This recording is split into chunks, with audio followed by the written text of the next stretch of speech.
سورة التحريم.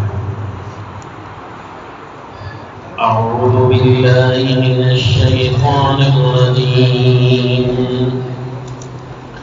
بسم الله الرحمن الرحيم. يا أيها النبي لم تحرم ما أحل الله لك تبتغي مرضات أزواجك والله غفور رحيم. قد فرض الله لكم تحلة أيمانكم والله مولاكم وهو العليم الحكيم.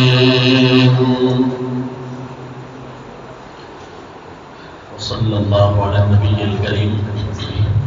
سورۃ التحریم سلسلہ قصص القرآن میں امام الانبیاء صلی اللہ علیہ وسلم کے واقعات کا تسلسل جاری ہے. اس صورت میں ایک مبہم واقعے کی طرف اشارہ ہے جس کی تفصیلات کا علم اللہ نے ہمیں نہیں دیا، لیکن واقعہ تو ہے، تو اس لحاظ سے اس کو اسی انداز میں ہم بھی بیان کرنے کے پابند ہوں گے جیسے اللہ کریم نے نازل کیا. اس مقام پر تفاسیر جتنی بھی مطالعہ کی جائیں، جتنی بھی ذہن نشین روایات رکھی جائیں تفسیر بالمعصور، ان روایات میں ایک خیال رکھنا ضروری ہے کہ روایت ہمیشہ کتاب اللہ کے تابع رہتی ہے. بعض مفسرین محدثین نے ایک قول نقل کیا ہے کہ کتاب اللہ سے روایت بلند ہے، روایت حاکم ہوگی. تو بعض لوگوں نے ان پر سختی کی ہے کہ یہ تو بڑا ناجائز جملہ بول رہے ہیں، حالانکہ کتاب اللہ حاکم ہے، مہیمن یہ قرآن کی صفت ہے. تو ان کا بھی اصل مطلب اگر تعبیر کی جائے تو درست بنتا ہے. مثلا علامہ بغدادی نے الکفایہ میں فی علم الروایہ اس میں اس قول کو جو بیان کیا ہے تو فتویٰ لگانے سے پہلے اس کی تشریح کی جا سکتی ہے کہ رسول اللہ صلی اللہ علیہ وسلم اگر کسی آیت مبارکہ کی تفسیر کر دیتے ہیں تو وہ فائق ہو جاتی ہے. اب کتاب اللہ کی تفسیر اس کے علاوہ اور نہیں کر سکتے، کیونکہ رسول اللہ صلی اللہ علیہ وسلم نے جب مطلب بیان کر دیا ہے تو بس یہی کافی ہے. تو اس تعبیر سے ان کے قول پر بھی کوئی اثر لازم نہیں آتا، ان کا قول بھی درست رہ جاتا ہے.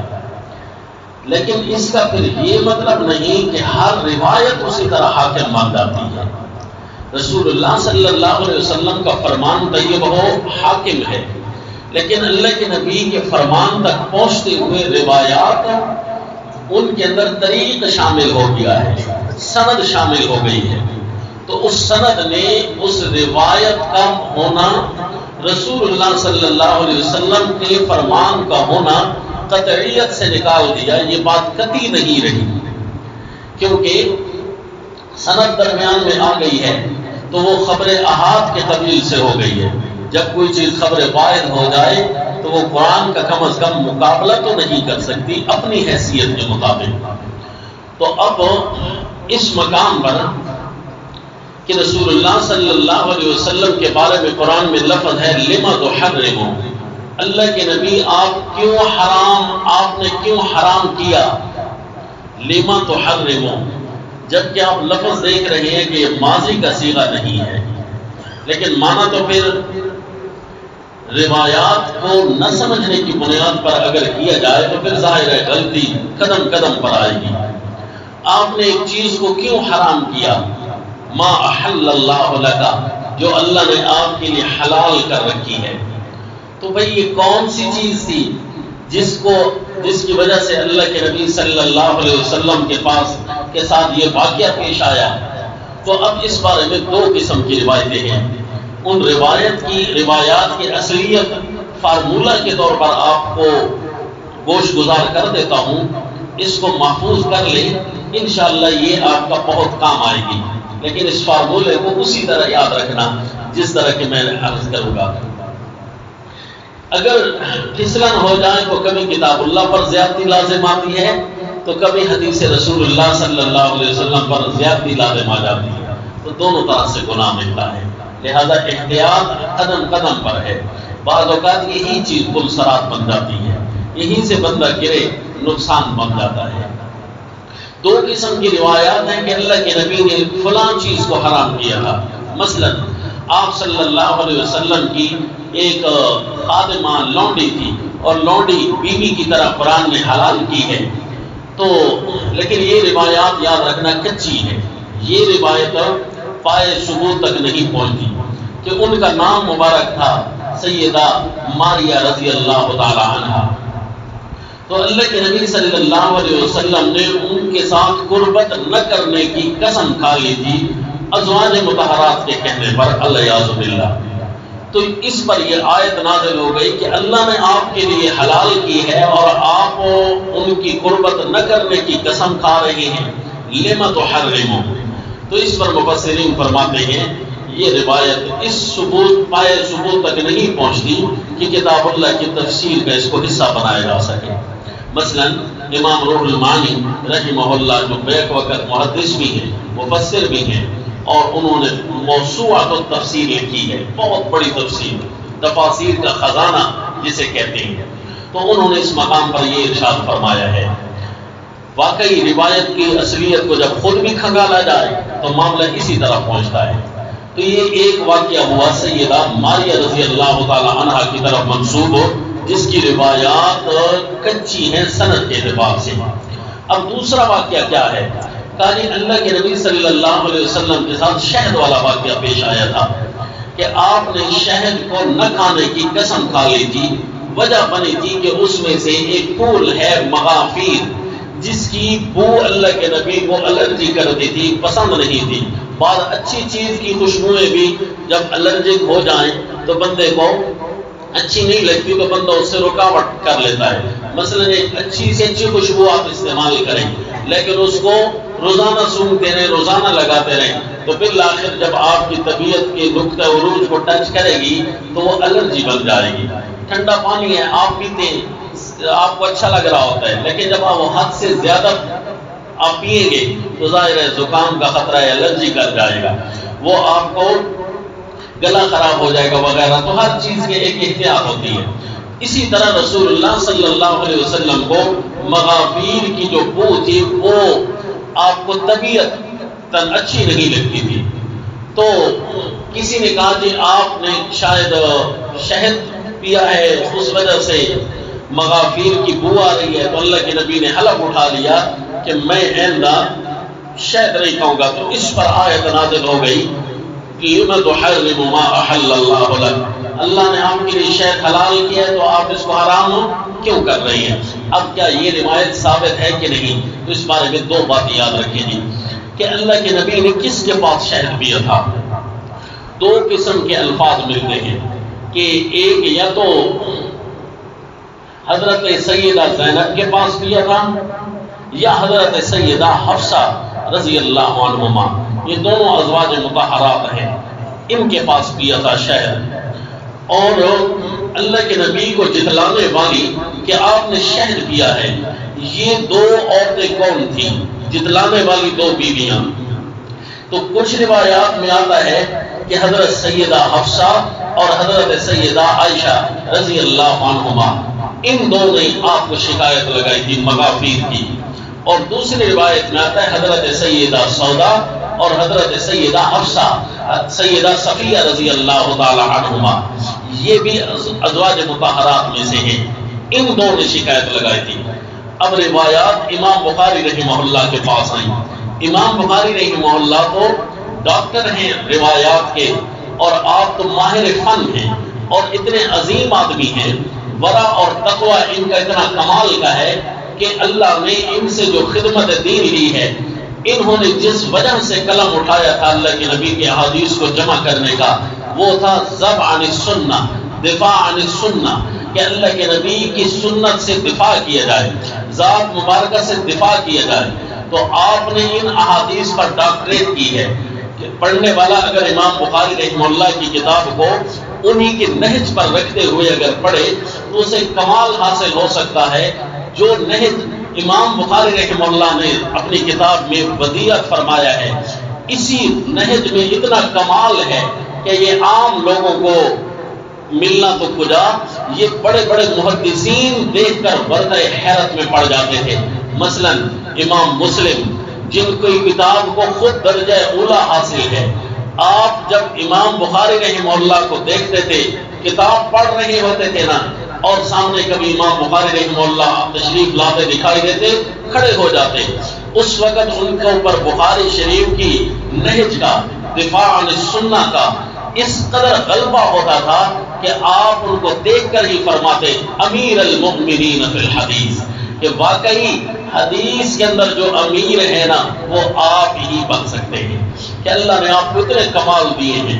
تو بعض اوقات بڑی چیز اللہ چھوٹی کر کے عنایت فرما دیتے ہیں، کہ اللہ کریم کر سکتے ہیں، اللہ قادر ہے۔ تو امام بخاری رحمہ اللہ کو یہ چیز مل چکی تھی، اتنی زیادہ بکھری ہوئی سنن، اتنی زیادہ رش کے اندر موجود اسناد، ان کو چن کر لے آنا، یہ امام بخاری رحمہ اللہ کا کمال ہے۔ نہ سمجھنے کی وجہ سے اگر کوئی دشمنی کرتا ہے تو اس میں امام بخاری رحمہ اللہ کا قصور نہیں ہے۔ سورج پر تھوکنے سے اپنے منہ پر ہی تھوک آتی ہے، سورج کو کچھ نہیں ہوتا۔ تو اب اس میں اگر کوئی ہدایت نہ پڑھنے کی وجہ سے فقہ حنفیہ کو چھوڑ جائے تو اس میں ہدایت کا قصور نہیں ہے، اس کی اپنی محنت کا قصور ہے کہ واقعی چیز اتنی مشکل آپ نے کیوں اس کو ہاتھ لگایا ہے، جس کی وجہ سے آپ کو مسئلہ بنا اور آپ نے پوری فقہ سے دشمنی کر ڈالی۔ وَلَٰكِنَّ الْمُنَافِقِينَ لَا يَفْقَهُونَ۔ تو پھر بخاری شریف نہ آنے کی وجہ سے امام بخاری کے ساتھ دشمنی کرنا، راویوں کے اوپر ڈاکٹریٹ نہ کرنے کی وجہ سے ان کے ساتھ دشمنی کرنا، یہ تو پھر اپنے ہی بندہ علاج کروائے، اس میں امام بخاری رحمہ اللہ کا کوئی قصور نہیں۔ اب امام بخاری رحمہ اللہ یہ دونوں قسم کی روایات لے کر آئے ہیں اور آپ نے خود ان پر محاکمہ کیا ہے، جو آپ کی نہج سے واقف ہیں، کہ دونوں قسم کی روایات اس درجہ کی نہیں ہیں کہ یہ قابل حجت قرار پا جائیں، حجت پھر روایہ ہوں، حجت پھر تفسیر بن جائیں۔ یہ دونوں قسم کی روایات، کیونکہ دونوں طرف صحابیات کے نام ہیں، اور کبھی کس صحابیہ کا نام ہے تو کبھی کسی کا، ہم کسی کو ترجیح نہیں دے سکتے، اور اس کی وجہ بھی خود ان کی نہج سے واقف ہیں۔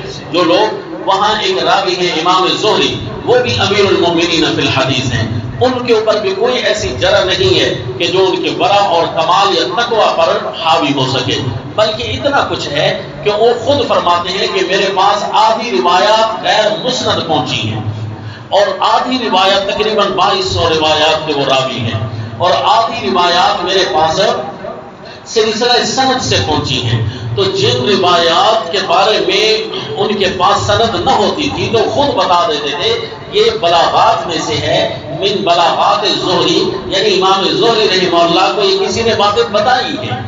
یہ مطلب نہیں ہے کہ آپ نے ان کو سلسلے سند سے بیان کیا ہے۔ تو اب ایک بندہ خود جب بتا رہا ہو کہ اس کی سند نہیں ہے، اس کی سند ہے، تو کیا مطلب ہے؟ وہ اپنا کمال تقویٰ پورا کر رہا ہے کہ نہیں، کہ ایک چیز جس حیثیت کی تھی اسی حیثیت کے ساتھ وہ بیان کر رہے ہیں۔ تو امام زہری رحمہ اللہ بھی اپنی روایات کے بارے میں یہی تبصرہ ہے کہ کچھ روایات بلاغات میں سے ہیں، اور وہ بلاغات کس قبیل سے ہیں کہ جس طرح صحابہ کے زمانے میں کفر کا غلبہ اتنا ہو گیا تھا، روافض کا غلبہ اتنا ہو گیا تھا کہ سیدنا علی رضی اللہ تعالیٰ عنہ کی شہادت کا باعث بنتے ہیں، سیدنا عثمان غنی رضی اللہ تعالیٰ عنہ کی شہادت کا باعث بنتے ہیں، حسنین کریمین کی شہادت کا باعث بنتے ہیں۔ وہ دور صحابہ کے اندر اگر رفض یہود کا رفض تھا، یہود کا رفض اگر اتنا غالب ہے تو امام زہری تو بہت بعد کے ہیں، یہ تو بہت پیچھے ہیں۔ تو اس وقت وہاں رفظ کتنا کمال دکھا چکا ہوگا، تو اس رفظ کی وجہ سے بلاغات کثیر ہو گئی. تو وہ اپنی سند کے بارے میں بتاتے تھے کہ یہ مشہور کرتا ہے ان علاقوں میں رفظ کی وجہ سے، بجائے اس کے کہ لوگ ان کی روایات کو رفظ کا اثر قرار دیتے. لوگوں نے خود امام زہری رحمہ اللہ کو رفظی قرار دیا، انا للہ و انا الیہ راجعون، جبکہ یہ تو ان کا کمال تقویٰ تھا کہ وہ اپنی روایات کی وجہ سے بیان کر. بہرحال میں اس طرف لمبا نہیں جانا چاہوں گا کیونکہ یہ علم حدیث کی مجلس نہیں ہے، اور یہ امانتاً یہ بیان کرنا بھی ضروری ہے کہ لوگ خواہ امام بخاری رحمہ اللہ پر یا تو تبصرہ کر کے منکر حدیث بن جاتے ہیں، یا پھر اتنا ان پر روایات کا غلبہ ہوتا ہے کہ روایات ضعیفہ کو بھی یا غیر حجت روایات کو بھی وہ متن قرآن کی طرح مان لیتے ہیں. دونوں باتیں صحیح نہیں ہیں، نہ افراد صحیح ہے نہ تفرید صحیح ہے. روایت کا وہی درجہ رکھنا چاہیے جو محدث کبیر روایت کا درجہ بتا دیتے ہیں. روایت کا صحیح ہونا بھی 4 درجے رکھتا ہے: صحیح لذاتی ہی، صحیح لغیری، حسن لذاتی ہی، حسن لغیری. اب کسی کے بارے میں صحیح کہہ دینا یہ اس کا یہ مطلب تو نہیں ہے کہ وہ حجت بھی بن گئی. بھئی صحیح لذاتی ہی ہو تو حجت بنتی ہے، صحیح لغیری ہو تو وہ بھی حجت نہیں بنتی، لیکن صحیح تو ہوتی ہے وہ شواہد میں کام آتی ہے، اعتبار میں کام آتی ہے وغیرہ ذالک، اس کے اپنے فوائد ہیں. دونوں روایتوں کا اصلیت آپ کو معلوم ہو گئی. شہد والا واقعہ کمزور ہے، جبکہ آپ یہ حضرت سیدہ مالیہ رضی اللہ تعالی عنہ والا واقعہ کمزور ہے، جبکہ شہد والا واقعہ یہ آپس میں روایات متضاد ہیں، تضاد ہونے کی وجہ سے حجت نہیں ہے. اب باتیں اس طرف کہ پھر ان آیات کا کیا مطلب ہے. لما تحرموا میں اللہ کے نبی نے کس چیز کو حرام کیا تھا. تو ابھی آپ قرآن کی آیت پڑھیں گے آپ کو نہیں لگے گا کہ اللہ کے نبی نعوذ باللہ کو گناہ کرنے والے تھے. اللہ ایک چیز کو حلال کرے اور اللہ کے نبی حرام کر سکتے ہیں کیا؟ نہیں نا. تو پھر آیات کا لفظی مطلب جو اللہ نے ہمیں سمجھایا ہے، امیین میں اللہ نے قرآن بھیجا ہے، قرآن کو آسان بنایا ہے، کیوں ہم اس کو کسی کا تابع کر کے مشکلات کا شکار ہوتے ہیں اور اپنے لیے اعتراضات کا دروازہ کھول بیٹھتے ہیں.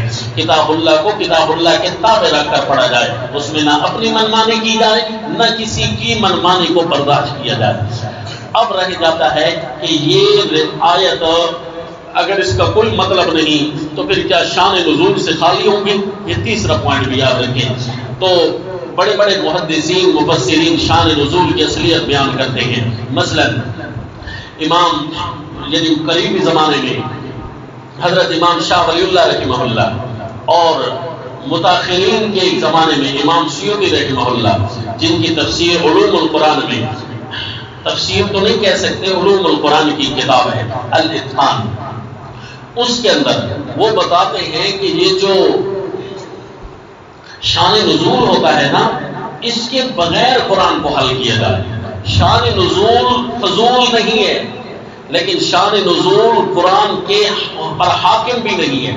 اس کا کوئی فائدہ ہوتا ہے، بس اتنی بات ہے. کیا فائدہ ہوتا ہے؟ اس کے کچھ فوائد لکھے گئے ہیں کہ آیت کے بہت سارے افراد میں سے ایک فرد کی تعین ہو جاتی ہے، یا بعض اوقات آیت کی تفسیر کی تصویر مہیا ہو جاتی ہے.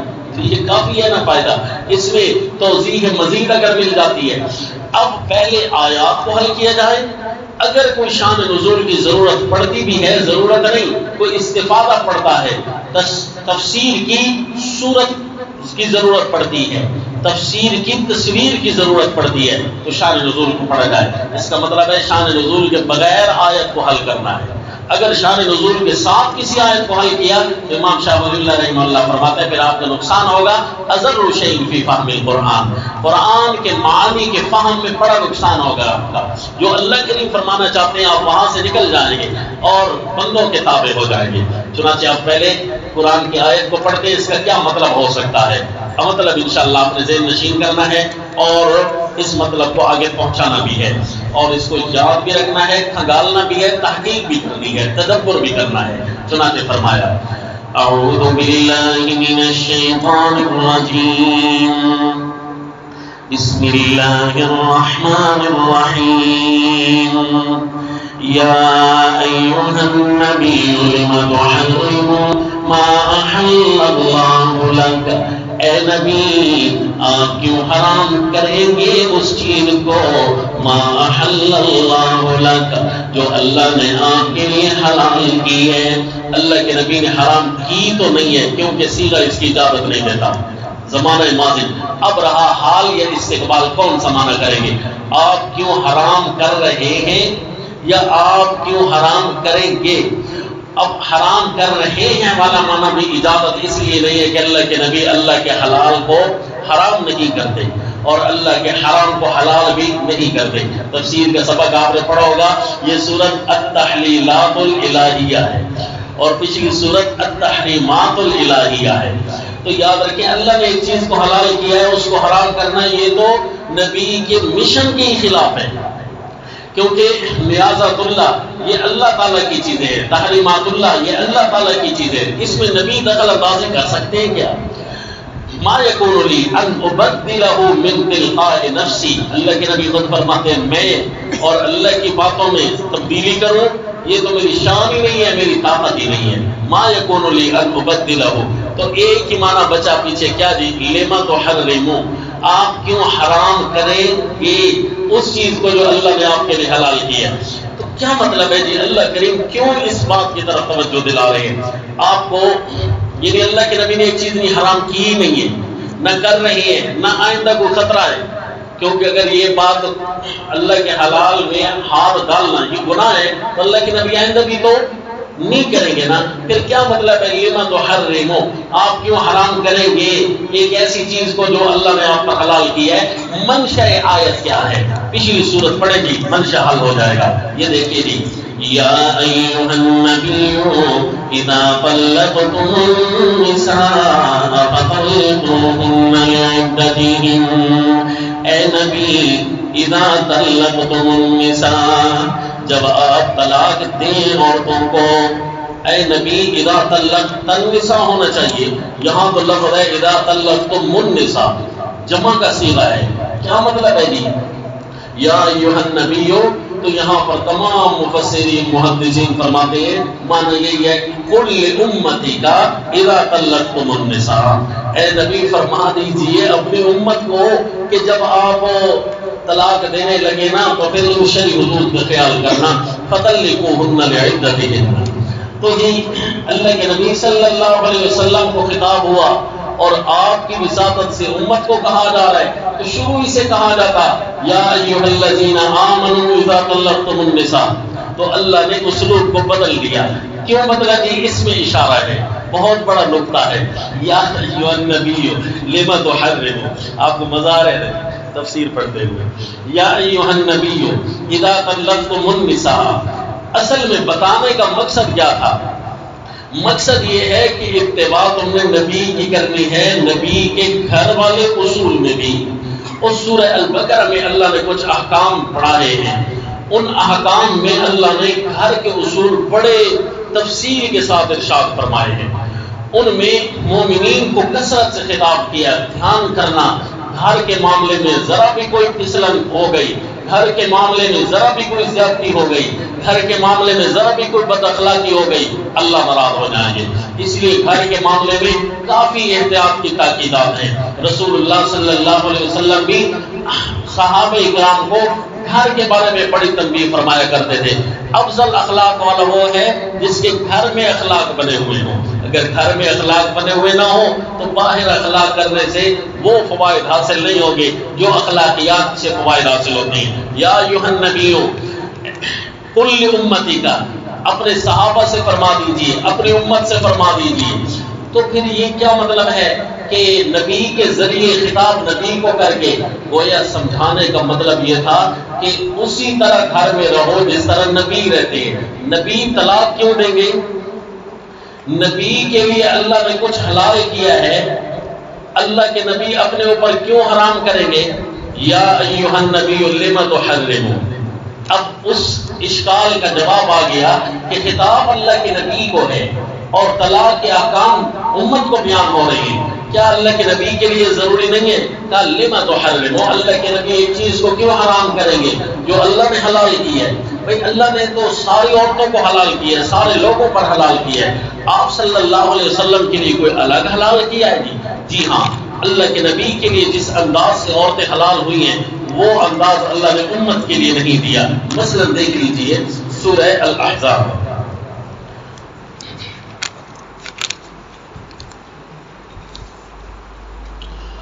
سورہ الاحزاب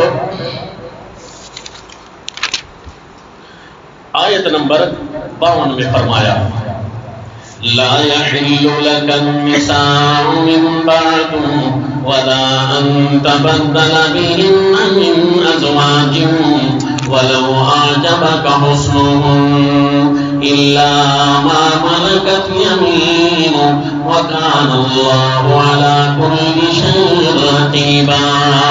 ازواج مطہرات کے فضائل بیان ہوتے رہے پچھلی آیات میں، تو وہاں پر آپ صلی اللہ علیہ وسلم کا حکم ہوا میرے پیغمبر آپ کے لیے ہم نے عورتیں حلال تو کیا فلاں فلاں فلاں اس قسم کی کچھ تقسیمات اور کچھ اقسام انواع بیان فرمائی.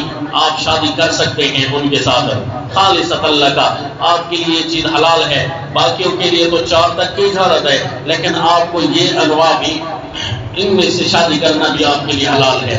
لیکن ساتھ یہ بھی فرمایا لا يحل لك النساء من بعد، لیکن اس کے بعد آپ کے لیے اور عورتیں حلال نہیں. یعنی ان اقسام کے بعد، یعنی جو اقسام پیچھے بیان ہو چکی، ان اقسام کے علاوہ آپ کے لیے کوئی اور چیز حلال نہیں ہے. ایک ولا ان تبدل بهن من ازواج، اور آپ کے لیے یہ بھی حلال نہیں ہے کہ آپ اپنی ان بیویوں کو چھوڑ دیں اور بیویوں کو لے آئیں.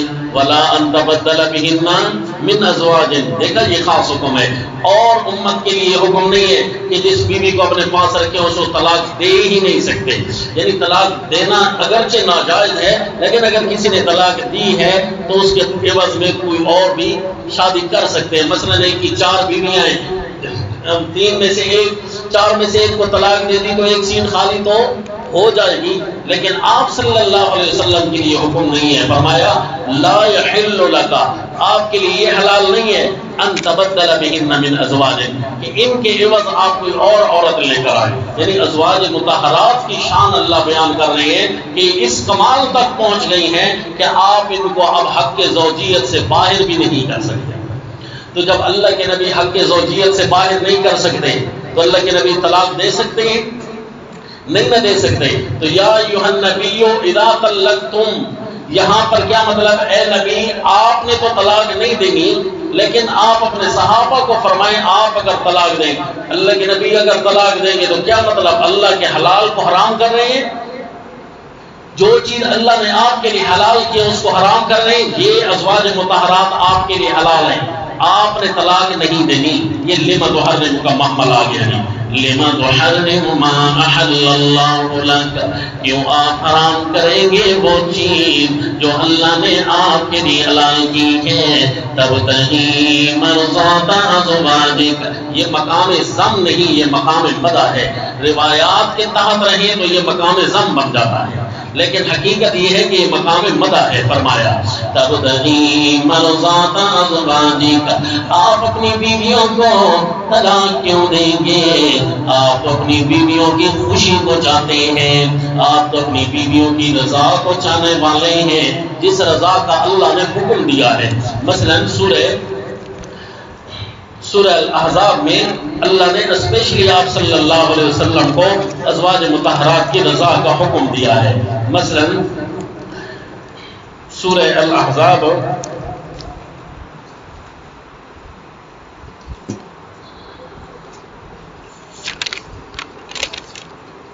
آیت نمبر 51 میں فرمایا.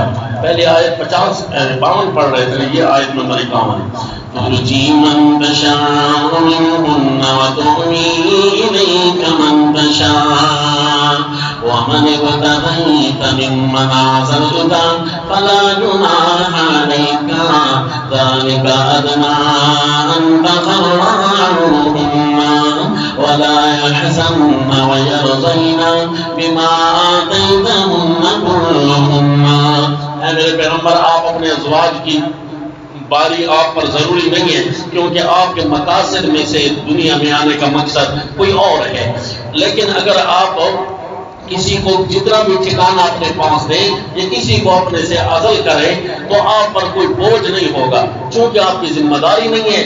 اب اس ذمہ داری سے برعکس اگر کسی کو آپ اپنے پاس وقت دیتے بھی ہیں نا تو وہ خوش ہو جائیں گی کہ میرا حق تو نہیں بنتا تھا لیکن اللہ کے نبی نے مجھے اپنے پاس ٹھکانہ دیا ہے۔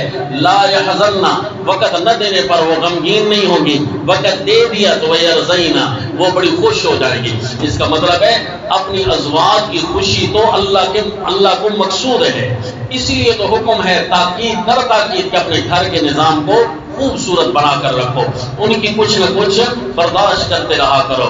تو اسی لیے تب تک مرضات ازواج کا یہ مقام مدح بنے گا۔ لما تحرمو، آپ کیوں حرام کریں گے اس چیز کو جو اللہ نے آپ کے لیے حلال کی ہے؟ آپ کے گھر کے اندر طلاق تک نوبت آئے گی کیوں؟ تب تک مرضات ازواج کا، کیونکہ آپ تو اپنی ازواج کی خوشی کو چاہتے ہیں۔ اب رسول اللہ صلی اللہ علیہ وسلم یہ خوشی کس حد تک چاہتے تھے؟ مثلا ایک دفعہ کا واقعہ بنتا ہے کہ آپ اپنی زوجہ مطہرہ کے ساتھ کوئی بات چیت فرما رہے تھے، جس طرح باقی امت اور ازواج مطہرات کا امتی ہونا اس میں فرق ہے، باقی صرف امت ہے لیکن ازواج مطہرات امت بھی ہیں اور زوجات بھی ہیں، تو ان کے تعلق ایک گنا دوسرے انداز کا بھی ہے۔ تو رسول اللہ صلی اللہ علیہ وسلم کے ساتھ کبھی کبھی اس انداز کے ساتھ بھی گپ شپ لگا رہی ہوتی تھی جو کہ میاں بیوی کا انداز ہوتا ہے، تو بعض اوقات کوئی جملوں کے تبادلہ ایسے انداز میں ہو جاتا ہے کہ جس میں مشہور ہے ہماری سرائکی کا فکرہ نکی نکی چھیڑنا پیار بد ہے، تو پھر ایسے الفاظ کا تبادلہ اگر ہو رہا ہوتا تھا تو اس سے بوجھ نہیں بنتا آپ صلی اللہ علیہ وسلم پر یا ازواج مطہرات کے ایمان پر کوئی فرق نہیں آتا۔ جس طرح سیدنا موسیٰ اور حضرت ہارون علیہ السلام، ان دونوں کا آپس میں تکرار اگر ہو بھی جاتا ہے تو حالانکہ نبی کی داڑھی پر ہاتھ لگانا کوئی عام بات ہے، لیکن سیدنا موسیٰ علیہ السلام اگر ان کی داڑھی مبارک سے پکڑ رہے ہیں تو وہ اگرچہ نبی بھی ہیں لیکن بھائی بھی ہیں، ان کے ایک اور بھی رشتہ ہے آپس میں۔ تو سیدنا صدیق اکبر اسی دوران اچانک گھر داخل ہو جاتے ہیں، یوں سمجھیے ان کے سامنے تو تقدس ایک نبی کا ہے، انہوں نے تو اپنی بیٹی کو یہ پہلی دفعہ سنا کہ وہ اس انداز سے بھی بات چیت کرتے ہیں، جبکہ گھر کا معمول تو اللہ کے نبی نے بڑا خوشگوار بنایا ہوا تھا، کوئی بور ماحول نہیں تھا بلکہ بڑی گپ شپ کا انداز ہوتا، لیکن سیدنا صدیق اکبر رضی اللہ تعالیٰ عنہ کے سامنے چونکہ یہ معاملہ پہلی دفعہ آیا، بڑھے آپ اپنی بیٹی پر غصہ کرنے کے لیے آگے قدم اٹھائے تاکہ اپنے بیٹی کو ڈانٹے یا کوئی مارے، تو اللہ کے نبی درمیان میں آ گئے۔ پہلے اللہ کے نبی فرما رہے تھے اچھا ہوا کہ آپ آ گئے، ہمارے کوئی آپس میں جھگڑا چل رہا ہے، آپ نے ہمارا فیصلہ کرنا ہے۔ بس سیدنا صدیق اکبر نے تو قدم اٹھائے کہ میں فیصلہ اور میری بیٹی نبی کے سامنے بولے ہو کیسے سکتا ہے، بڑے جو صحیح نا غصہ کرنے کے لیے آپ صلی اللہ علیہ وسلم درمیان میں آ گئے، بھائی ہم نے آپ سے یہ فیصلہ نہیں مانگا۔ تو چنانچہ جب سیدنا صدیق اکبر رخصت ہو گئے تو آپ فرماتے تھے دیکھا پھر میں نے کیسے بچایا۔ تو یہ جو جملے ہیں یہ گھر کی خوبصورتی کے لیے ہے۔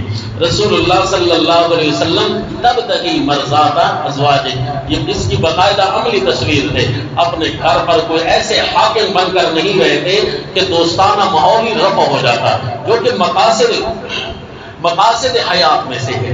لہذا یہ ماحول جو ہے رسول اللہ صلی اللہ علیہ وسلم کے گھر میں اتنا خوبصورت تھا، حتیٰ کہ ایک دفعہ یوں ہوا کہ آپ نے فرمایا اور ریس لگاتے ہیں بھاگتے ہیں، لیکن ابھی مجاہد بھی تو ہے نبی الملاحم۔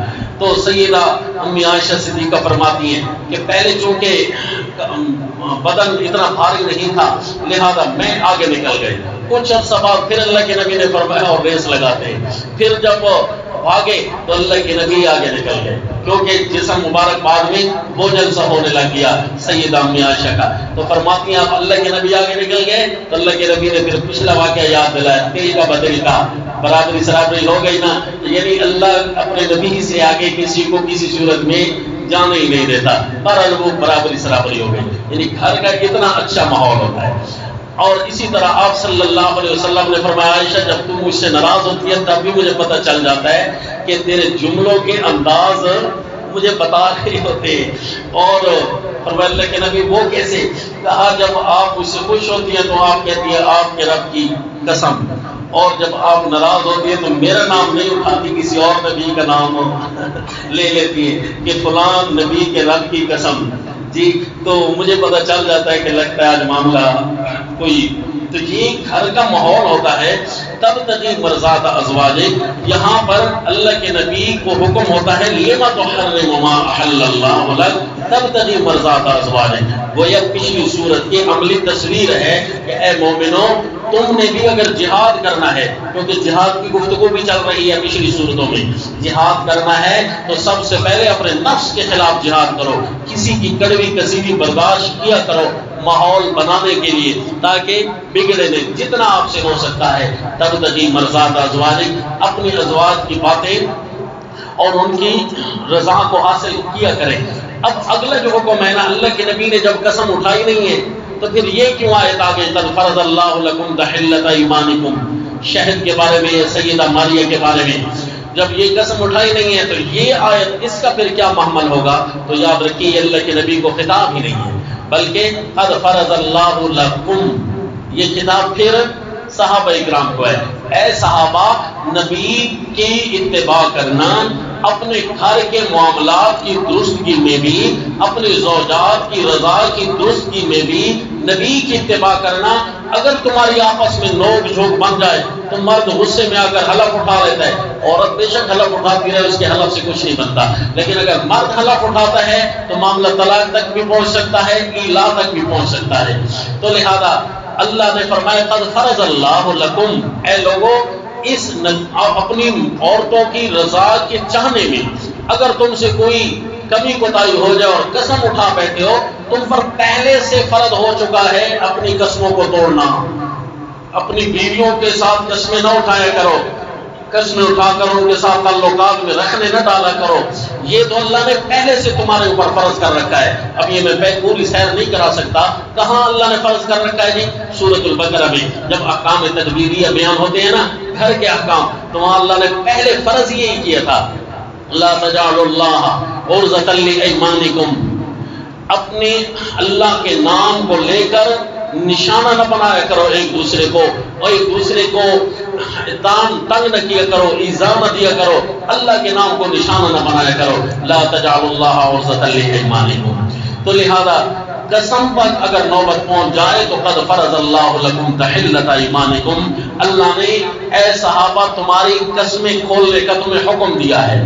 پھر اگلا واقعہ اللہ نے کیوں چھیڑا؟ وَإِذْ أَسَرَّ النَّبِيُّ إِلَىٰ، یہ مبہم واقعہ ہے۔ وَإِذْ أَسَرَّ النَّبِيُّ إِلَىٰ بَعْضِ أَزْوَاجِهِ حَدِيثًا، کہ جب آپ صلی اللہ علیہ وسلم نے اپنی زوجہ کو کوئی بات بتائی تو بھئی کوئی بات وہ کون سی تھی؟ اگر ہم اس کے پیچھے چل پڑے تو سیدہ ماریہ کا واقعہ سامنے آتا ہے جس کی اصلیت آپ کو معلوم ہو چکی، یہ شہد کا واقعہ سامنے آتا ہے جس کی اصلیت آپ کو معلوم ہو چکی، لیکن ہم کیوں پیچھے پڑے؟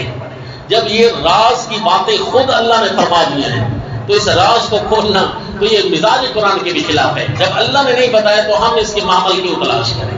اللہ نے وَإِذْ أَسَرَّ النَّبِيُّ، جب نبی نے راز کی بات کی اپنی کسی زوجہ کے ساتھ، وہ کون سا راز تھا؟ اللہ نے ہمیں بتایا جی؟ نہیں نہ بتایا، تو یہ واقعہ کیوں چھیڑا؟ اس کا ربط ہی تب بنتا ہے جب آپ اس کی اصلیت کو معلوم کریں۔ واقعہ یہ تھا، دیکھو صحابہ اپنی عورتوں کی رضا اس طرح تم چاہا کرو، اپنے عورتوں کو خوش اس طرح رکھا کرو جس طرح کہ اگلا واقعہ ہے۔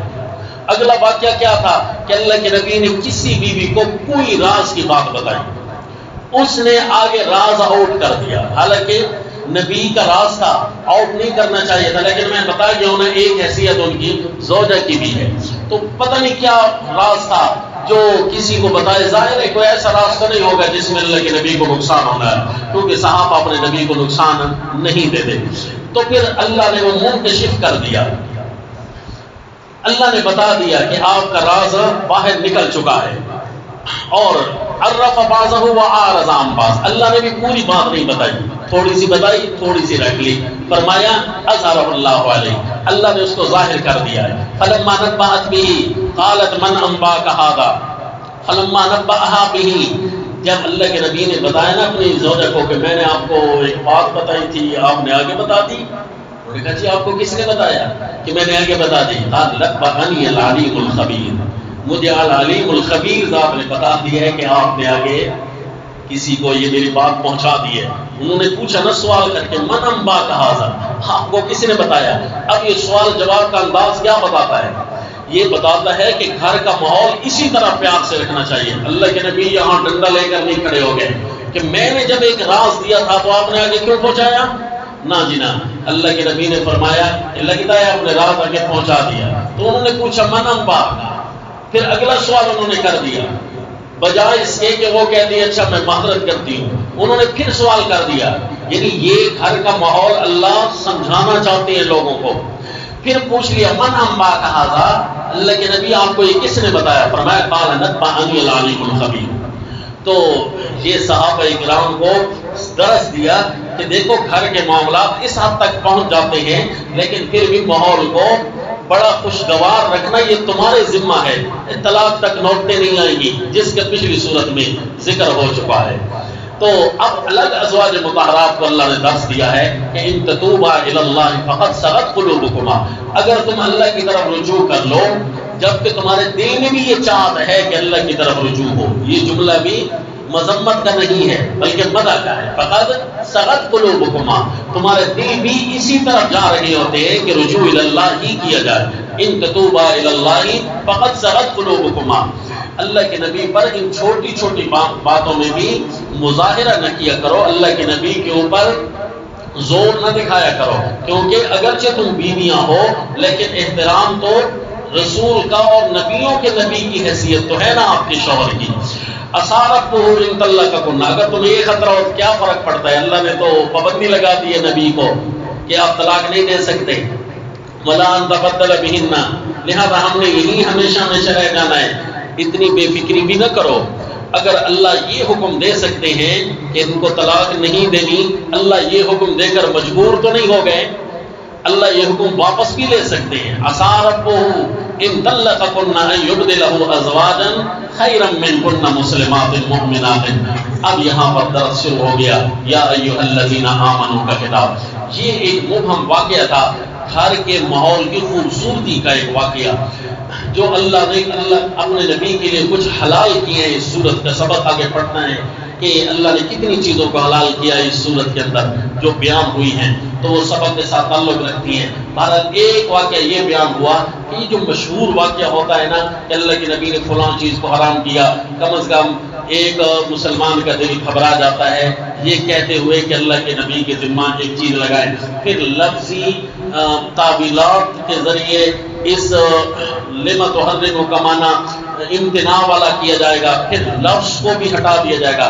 جب لفظ کا حقیقی معنی ہو تو اس وقت تک مجازی معنی کی طرف جائیں کیوں؟ جب حقیقی معنی ہو رہا ہے تو خامخواہ کسی اور چیز کا سہارا لینے کی بھی ضرورت نہیں ہے۔ یہ ایک واقعہ ہے، لیکن میں چونکہ شروع میں کہہ گیا ہوں کہ اس کی تفصیلات میں پڑھنا اس وقت تک آپ کے لیے صحیح نہیں ہوگا جب تک کہ من نوان آپ سبق اسی طرح یاد نہ کر لیں، کیونکہ آپ کا سبق پھر آگے جائے گا۔ آپ کا سبق آگے جائے گا، یا آپ پر منکر حدیث ہونے کا حکم لگے گا، یا آپ پر مقلد الروایہ اندھے اور بہرے ہو کر روایات کے تابع ہونے کا فتویٰ لگ جائے گا، جبکہ دونوں فتوے درست نہیں ہیں۔ نہ منکر حدیث بننا ہے، نہ اندھا اور بہرا ہو کر کسی راوی کا مقلد بننا ہے، بلکہ محقق بننا ہے امام بخاری رحمہ اللہ کی طرح۔ ان کی باتیں اور ان کے نہج کو لے کر آگے جب چلیں گے تو انشاءاللہ اسی طرح آپ کو کچھ نہیں ہوگا جس طرح واقعہ عفق کا سبق آپ پڑھ چکے ہیں، جس میں کافی نشیب و فراز آئے اور ان نشیب و فراز سے صحابہ اکرام کا دفاع کیا ہے امام بخاری رحمہ اللہ نے۔ لہذا اس واقعے کی اصلیت اتنی ہے، وما علینا